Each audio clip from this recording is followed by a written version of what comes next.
ನಮಸ್ಕಾರಗಳು ಗೆಳೆಯರೆ, ನಮ್ಮ ಯೂಟ್ಯೂಬ್ ಚಾನಲ್ಗೆ ಸ್ವಾಗತ. ನಮ್ಮ ಚಾನಲ್ಗೆ ಮೊದಲಾಗಿದ್ದರೆ ನಮ್ಮ ಚಾನಲನ್ನು ಸಬ್ಸ್ಕ್ರೈಬ್ ಮಾಡಿ, ಬೆಲ್ ಬಟನ್ ಕ್ಲಿಕ್ ಮಾಡಿ. ವಿಡಿಯೋಗೆ ಶುರು ಮಾಡೋಣ. ಗೃಹಲಕ್ಷ್ಮಿ ಮನಿ.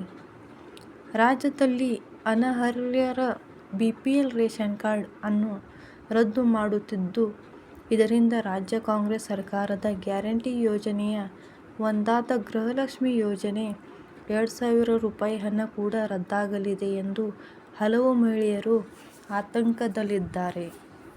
ಹೀಗಾಗಿ ಈ ಕುರಿತು ಮಹಿಳಾ ಮತ್ತು ಮಕ್ಕಳ ಅಭಿವೃದ್ಧಿ ಇಲಾಖೆ ಸಚಿವ ಲಕ್ಷ್ಮೀ ಹೆಬ್ಬಾಳ್ಕರ್ ಸ್ಪಷ್ಟನೆ ನೀಡಿದ್ದಾರೆ.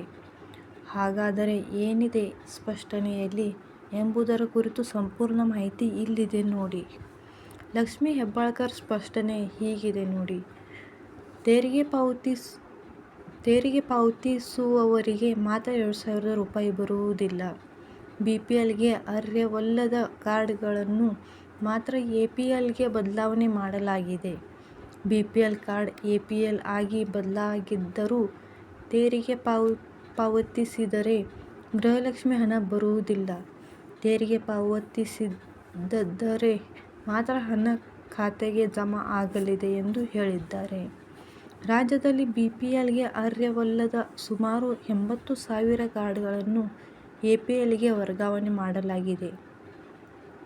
ಇದರಿಂದ ಯಾವುದೇ ಗೊಂದಲ ಇಲ್ಲ. BPL ಕಾರ್ಡ್ APL ಕಾರ್ಡ್ ಇದ್ದವರಿಗೆ ಗೃಹಲಕ್ಷ್ಮಿ ಹಣ ಬಂದೇ ಬರುತ್ತದೆ ಎಂದು ತಿಳಿಸಿದ್ದಾರೆ. ಇಂತಹ ಮಾಹಿತಿಗಾಗಿ ನಮ್ಮ ಚಾನಲನ್ನು ಸಬ್ಸ್ಕ್ರೈಬ್ ಮಾಡಿ, ಬೆಲ್ ಬಟನ್ ಕ್ಲಿಕ್ ಮಾಡಿ. Thank you for watching.